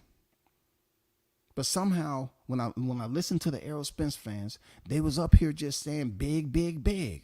Oh, look at that. Crawford's so small. Oh, man. He looked like Spencer's little brother. Should I go back and remind you? What size is this again? They don't look like they too much of a difference when it's size. What size we talking about? He blasting on that nigga, man. He blasting on him, bro. What size got to do with it? What size got to do with it? And do with it when that jazz bouncing off your cheekbones. What size got to do with it? And do with it? Oh, come on, man. What size got to do with it? When he popping that jab out there. Look at that. What size got to do when Bohachuk tell him, hey, take that jab and turn that shit into a hook. A bing bang. A bing bang. Oh my God. Why, WCS, you keep reminding them of that fateful night? His corner top tier on top of the IQ. What? What? Come on, man. WTF is going on with these scary ass MF? God dang. Karen damn near out though. Boots had him punching the air and spinning around. See? Okay. So obviously I got some cats in the chat that's paying attention and watch the damn reel, right? Let's just talk about the air and spinning around. Like that you can't. Come on, Boots. You got people that's in the chat that remember that you was doing a pirouette. You spent around. I had to check the count and I said, okay, the Olympics, the last time the Olympics, let me see. I'm turning on what the Olympics? Is this the Olympics ice skating? Let me see what the fuck. He said, does he have USA on his trunks? I didn't know what I was watching. I say, is this the ice skating freaking, are we competing for the silver, gold, what? You threw a shot and spent a round on Korean shooting. You can't do that in there with a beast, with a professor. You know what I'm saying? Look, you know another thing, Boots, that's so dangerous about Crawford is that, just like they mentioned in the chat, just like Cobain mentioned in the chat, many others and myself, is that Crawford know how to make adjustments on the fly, right? But you know what's so dangerous even that he's willing to be a student to Bohachuk, who's still giving him instructions at this level in the game. He's still even listening to his coach. Now I want you to turn that jab into a hook. God damn. Come on, Boots. Are you truly ready for that? Let me remind y'all. Let me go down here. I gotta remind them, y'all. Why shouldn't I? I gotta remind them. Where is it? Let me go back up here and find it. I gotta remind them. Do you really want to get back in the desk, sit back in the desk, and fire up the film study? Pay attention, the Boots. Too fucking slow for you, all right? You get a chance, counter that fucking jab over the fucking top. Sometimes turn that jab into a hook, all right? You don't have nothing left. You keep me to stay on the inside, catch and counter.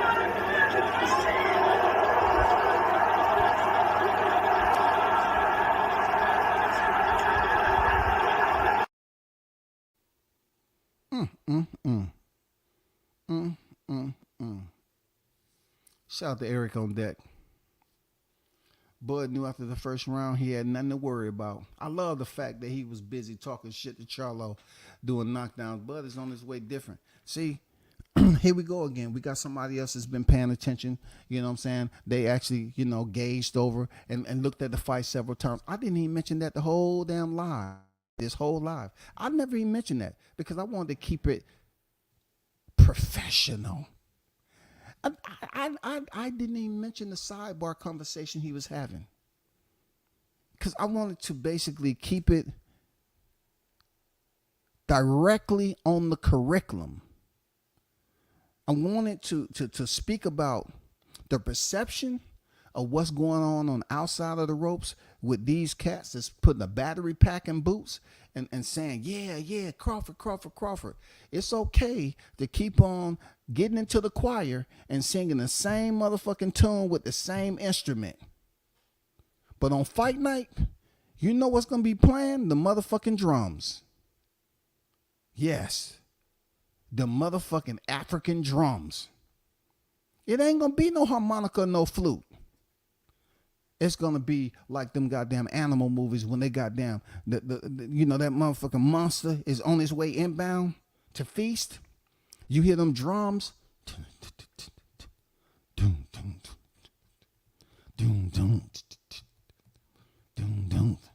You got to be prepared for the drums, man.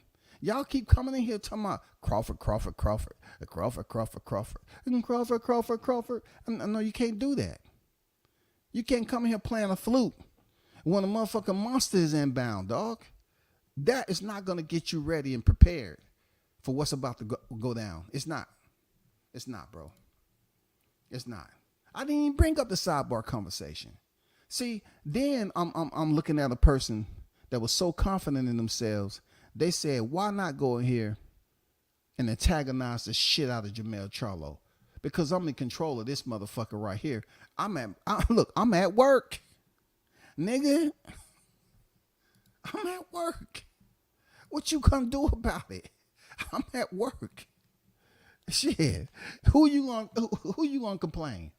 Excuse me. You know that dark-skinned guy over there? I heard him say some very unpleasurable things to the guy who was sitting next to me. And really, this guy seemed like he was a nice guy sitting next to me. He's dressed in all red. He had his wife with him. And I just seen that guy up there just saying some unpleasant things. And also, did you see him grab his crotch area? He needs to be fired, terminated. Do they terminate fighters in boxing? You know what I'm saying? They sitting up there trying to snitch on Crawford. You got people trying to damn do a motherfucking protest, getting a petition together. Do y'all think he should be reprimanded or fined? Excuse me, sir. Can I talk to you for a second? Are you a boxer? Yeah, I already did that shit, man. I don't know what the fuck they talking about. I'm about to step in there with Canelo. I'm already undisputed. I understand that, but he was cussing you the hell out and grabbed his crotch and told you to, you know, goddamn do whatever. Why was he paying so much attention to you? Do y'all know each other? Man, yeah, man. I ain't fighting that, man. Man, I already did what he did, man. You know, when I get done with Canelo fight, man, I'm telling you, man, I'm vacating all my shit, dog. So you're going on vacation after the Canelo? No, nigga, I'm vacating my titles, nigga. I don't want to fight him, okay? This nigga's gone. Leave him alone, Boots. Leave that man alone, shawty. Leave him alone. Because if you're not trying to go up against Bohachuk and his team, if you don't want to hear him say, you all have never went up against me nor my staff. We've been here before. Sit back and watch how we do it. You can talk about weight all day long, right? And Bosey's not that type of dude, first of all. Bosey's not Diddy. But I'm saying, you got to think about the weight that's above his shoulders. When that man start giving all those freaking instructions, doing the heat of battle, that's what you got to pay attention to. See, Diddy James wasn't cut for the job. He got exposed. He got exposed in the worst way, man. You know, Bohachuk was talking about boxing. This nigga want to talk about Big Macs and shit. In the end, who got put in that motherfucking grease, shawty? Look at that right there. It's time to turn that jab into a motherfucking hook. Look at that shit right there, y'all. It's time to turn the jab into a hook. Look at that, man. Is this a guy on the elite level who still pays attention and listens to his coaches? Oh my God, bro.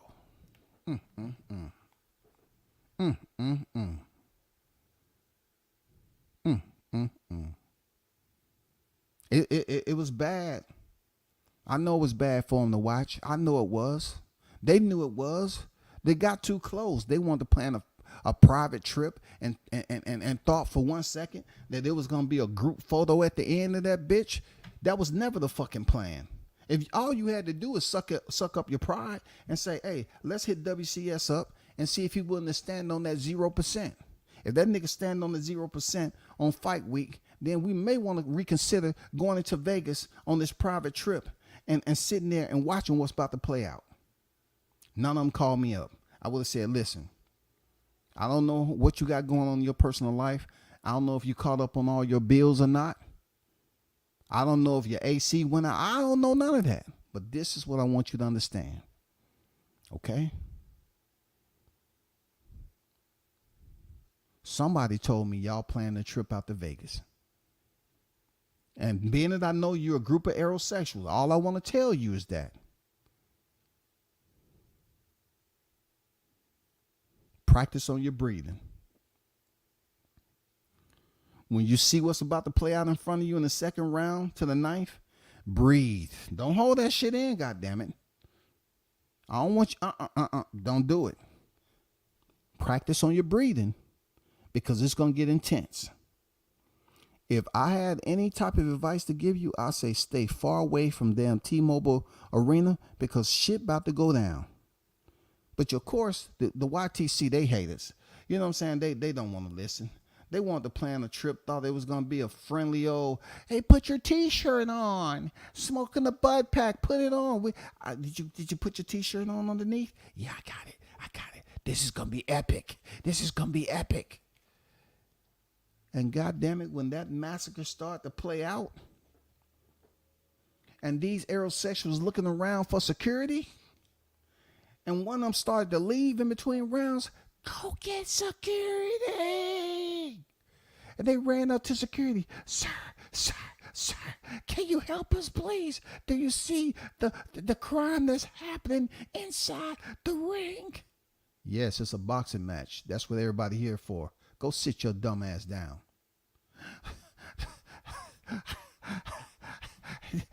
Do you have an extra inhaler? Man, seriously, man. I would have told y'all to stay y'all ass away from that. Y'all actually try to sneak up there without nobody knowing. And witness that T-Mobile massacre firsthand. Y'all witnessed that shit firsthand. And y'all want to throw Jaron Ennis in the fire now. Don't say I ain't asked you politely there, Jaron Ennis. I asked you politely from black man to black man. If you get to fight with Crawford in 24-25, please encourage those individuals. I'm not talking about YSM Sport. I'm talking about every one of them, all the other ones that was making up all these falsicities and lies and bias ex partes. I want you to explain to them how detrimental it's going to be. The high possibility that you may go through the same thing. Please tell them to don't show up to Vegas. We can't go through another freaking session where channels are just dropping off. We can't go through that no more. We still have Spence channels that haven't returned. And then to have channels that support you heavy, their boots. They say boots all day, every day. Boots. Just, sound like some old Sir and Vega woofers. Some blog punt radios, back in the day when you put the 12-inch in the window and shit. Boom, boom, boom. Booms, booms, booms. They keep saying your name every fucking day, dog. I'm telling you, if you listen to anything I'm saying, discourage them from buying a ticket. Discourage them. That's all I'm saying. I'm putting it out there ahead of time. I don't know if you and Crawford would ever fight each other. But brother, all I can go off is what I've witnessed and what I feel confidence in talking about. And when you talk about levels, it's unreal to even think about.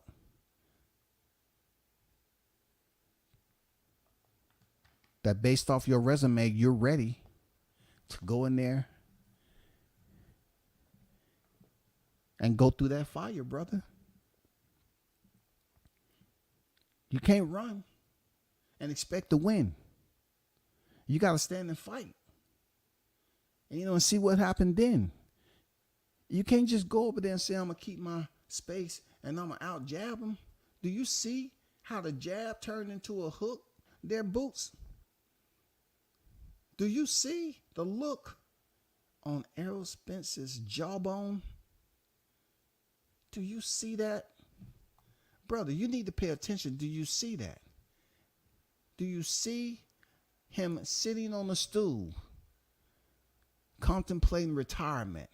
I don't know what the fuck Diddy James over there talking about. He's just yelling for no reason. Spence is not even, look, if it wasn't for Spence's ears on the side of his head, if it wasn't for God giving us an internal mute button, Spence wouldn't be listening to anything Diddy James was telling him. Spence doesn't even have his eyes open. That's from the effect of all the Kunta. I'm going to break him like Kunta, the top-ranked Toby, all the slave comments that was put upon this man. Look at this shit right here. This man got his eyes closed, man. He's trying to take himself to an oasis. He's trying to leave that ring spiritually, y'all. He's trying to go somewhere just to get some peace and quiet. He said, this shit right here is too much. This motherfucker is bad. This nigga's bad. Spence is sitting up there with his hands resting on his goddamn legs. This is a beaten man, yo. Ain't nothing Diddy James saying to him is going to get him to perk up. Nothing, bro. Nothing.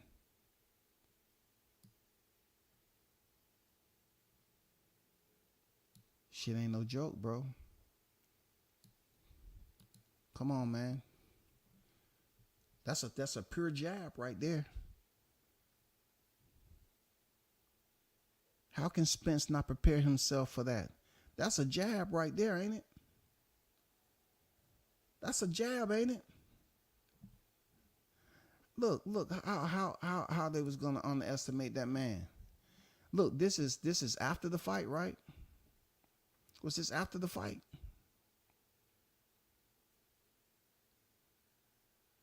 This after the fight, ain't it? He looked like he about to go to B&B and goddamn just warm up a little bit and get some goddamn heavy bag rounds in. Is this after the fight? Look, I didn't even mention the mouthpiece. And I really blame the aerosexuals for this. I'm not going to get too in depth about the mouthpiece. But once again, Ennis, I'm out here and I'm really providing you with some free consultation. I want to kind of brief you on your surroundings of the fans that's somewhat aborting mission with Spence, and they coming over here faking like they support you heavy. But peep this out. Beware of this, there, Ennis. Don't let them encourage you to go out here if you're not ready. Don't let them encourage you to go out here and get a mouthpiece and try to say, hey man, get a mouthpiece with an eye on it like Spence did, because you'll be able to go out here and represent it better, because Spence got a mouthpiece with an eye on it, and they call him the eye collector. Listen, just get a regular mouthpiece. Don't put any type of freaking effigy on that motherfucker. Just keep it simple. Put your initials. Put up whatever you want. But I wouldn't put nothing dealing with slavery. I wouldn't make it dirty and disrespectful like that. Because, see, you have to understand the severity of what happened to Spence was for many reasons. The many reasons of his fans talking all that shit, Crawford being the recipient of all that shit, and goddamn Errol Spence uttering out his mouth as a black man that say he's gonna break him like Kunta. I guess Terrence Crawford had enough of the slave jokes, and he said, all right, okay, all right.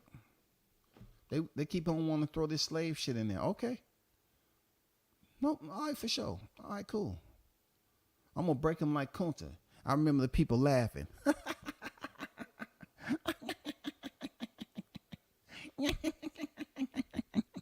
He said break him like Kunta. They was laughing their ass off. But those same people had that hand over mouth going on at the damn T-Mobile Arena. God damn it, they had their hand over their mouth. They had their pinky inserted in that motherfucker. They was gnawing on that shit. They was gnawing on the fuck out that pinky. They was saying, oh my God, what are we watching? Is this even real? Is this the preliminaries? Is this the pre-show to the main show? Is this an illusion? Is this a phantasmagoria? What is going on? This couldn't be real. They wanted somebody to wake them up from the dream, y'all. That's what I'm trying to tell you, Boots. Tell these individuals, these breakers, who's trying to cross the border and come over there and support you all of a sudden. Tell them, please, don't come over there with all the negativity, because you don't give off that vibe. You know what I'm saying? You don't come off as a negative person. You know what I'm saying? You come off like you got respect for your image and stuff like that. You know what I'm saying? You're a low key type of dude. But just give a warning out there. You know, send out a SOS to your fan base and tell them to leave the slave shit alone. Because you see, you still got a long life ahead of you there, Boots. Spencer's already in his 30s. You haven't quite made it there yet. And if you come up there and finally get the fight, and your fans are out here talking about some Kunta shit, all I can say, I did my part. I tried to warn you. You know what I'm saying, Boots? That's what I'm here. A former vet. You know what I'm saying? Retired vet. All I'm doing is a service to my country and the nation's colors. You know what I'm saying? And all I'm saying is, you might want to leave that Kunta shit alone.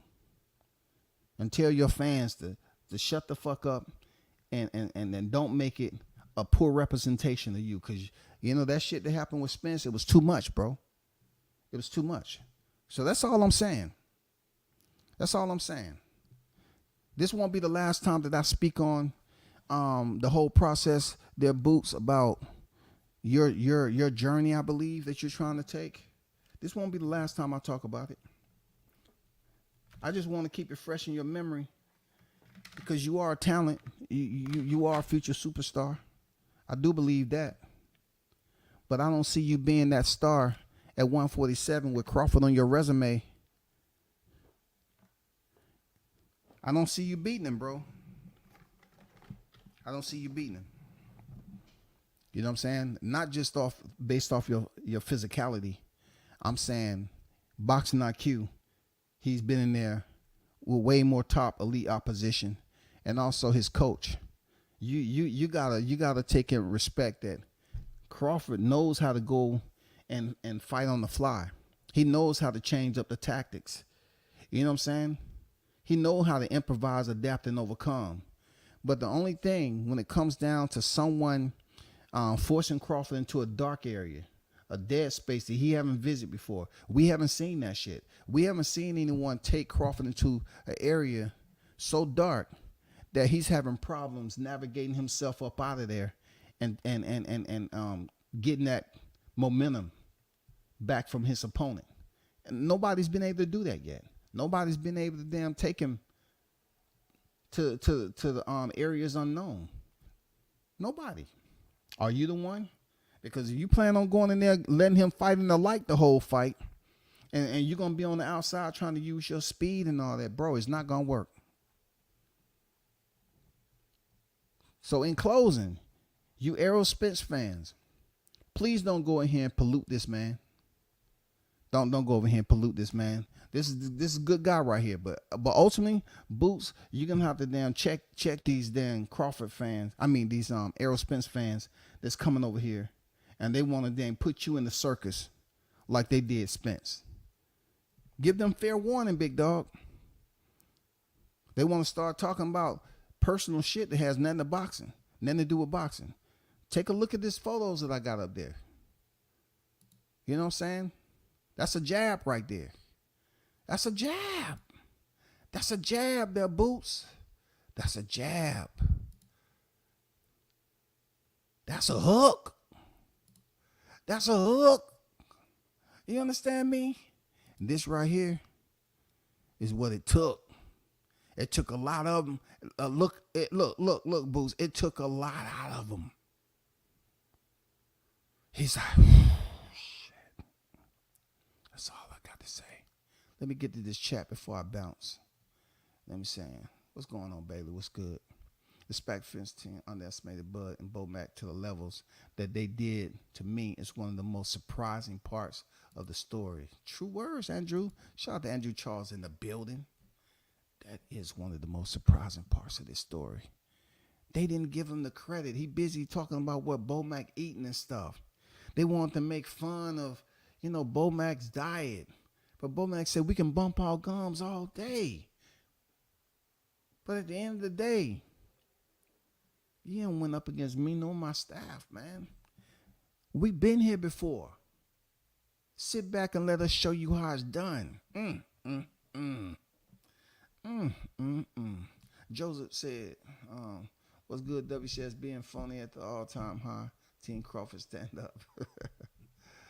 Yeah, man, being phony is prevalent right now. You know what I'm saying? Shout out to Bailey in the building. And Bud warned him, if you get out of line, I'm going to take my belt off and whoop you. And see, once again, Bud was calm when he said that. And look what happened to Spence. Spence literally took it like he was going to take his belt off. Like that pissed him off because this is a dude that's much bigger than Crawford in between fights. And he bragged about living out of pocket. I've been living out of pocket my whole life, nigga. Well, once again, the way you're sitting on that stool, Bud was whooping you out of pocket. And to be honest, I don't even think he had his belt off yet. I don't even think he had his belt off yet, bro. I don't think he had his belt off yet, man. They really believed in some cases, publicly co-signed all the BS narratives that were going around about Bud. They loved it. They loved it, bro. They loved it. Seriously, they loved it, man. I love pulling up receipts on how people were saying what they were saying about, but I love it. Come on, man. They love it talking about, I hate Bud. Bud's stupid. He don't know what he doing. That boy, when that second round hit and that dude hit the canvas, that hand over mouth, that shit became a trending behavior. The mannerisms became trending in T-Mobile. Everyone, as we look around, everybody, you will see certain individuals with hand over mouth. That is to represent their shock value and what they're witnessing inside the ropes. Hey, baby, calm down, man. They say Boots want him. You know what I'm saying? Bozy said for Crawford to pick up the phone. But they was in the WBO and you switched to the IBF and then you fought Korean Chudikin for the interim, man. Come on, man. Come on, we can't do this, man. We can't play pity pat. You know what I'm saying? We can't play pity pat. We can't play tag. No, we can't do that. Boots mess around and be looking like some wet flip-flops. Damn, dog.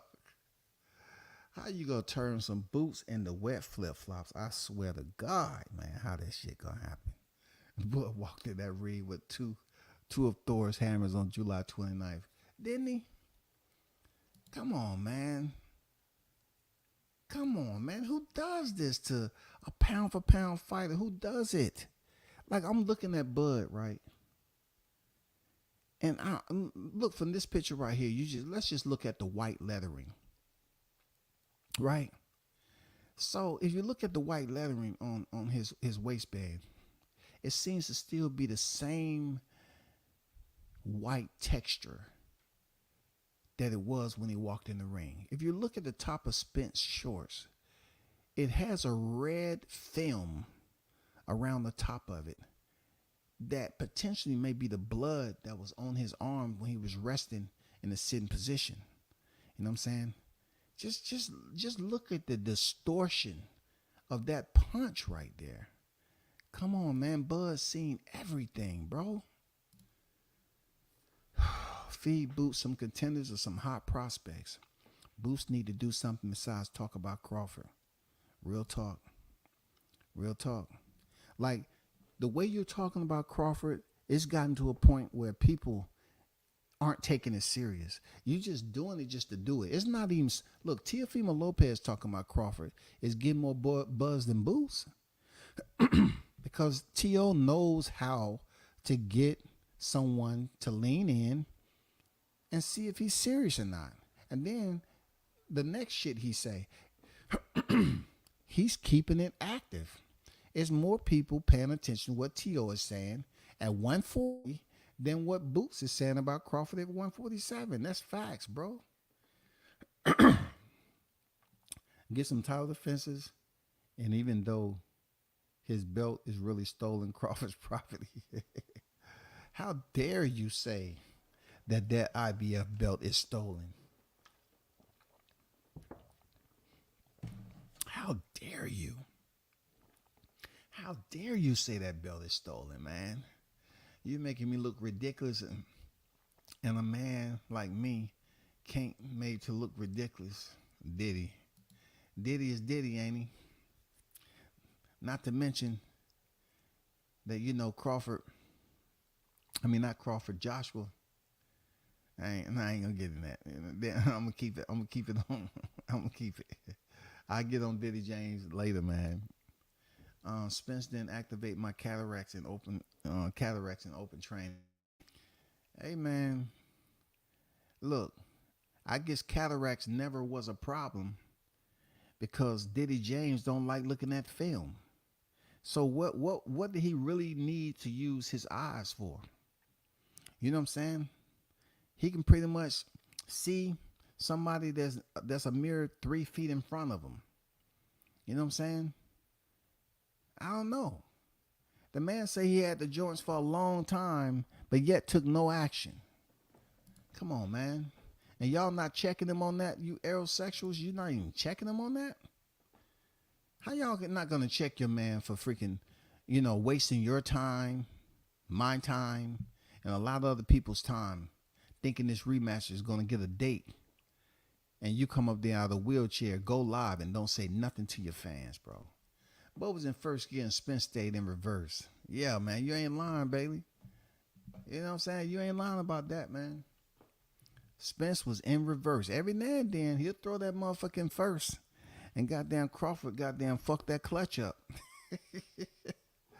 Crawford fucked that clutch up, man. No, wrong direction. You see that detour sign right there, right? Huh? It's coming to you in a jab or a hook. Did you see it? Yeah. I mean, I told you. Hey, it's a detour, nigga. You ain't coming in here. He had... Yeah, he did, didn't he, Jessica? He got all irritable. You know what I'm saying? Omaha fold 2 stand up. You know what I'm saying? Omaha fold 2 stand up in the building. You know what I'm saying? He did feel some type of way, man. He just started pouting and whining. I ain't your little kid talking about you taking your belt off.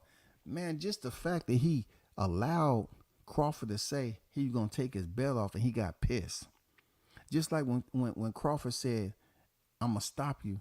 And he felt some type of way. He said, man, he looked up at the ceiling. On God, you ain't going to stop me. He really felt that in his soul, bro, in my soul. He felt that little old Crawford couldn't do anything to him. But I can't stay on here long, but I will leave you with this, though.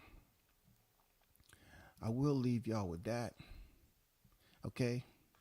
We should do it again. I appreciate the hottest chat in the MF game. A-Side official pulling up once again and supporting the channel. Appreciate y'all. And remember, membership is free right now. You know what I'm saying? Membership, Team Crawford, membership is free. No matter all the lies they put out there about him, is not going to change what's in this thumbnail. You know what I'm saying? If you look close in the background, Jim Gray was up there talking to him before he went out there and committed a homicide damn near. You know what I'm saying? 2-time undisputed. Can't nobody goddamn take that shit away. 2-time undisputed. And Boots, you sure?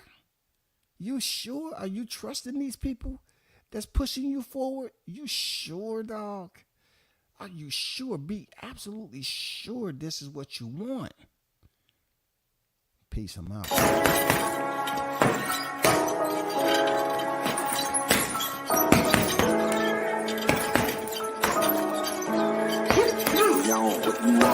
Left jab, uppercut, leave you laid out on the floor. Try to duck and roll, hit and miss, now you counting stars. Should've practiced more, should've hit the mask, get out there more. Claim that you're the best, you gotta show me son. Actions over words, baby boy, is you real or what? Talking way too much, world come back. Sports, talking way too much, world come back. Sports, talking way too much, world come back.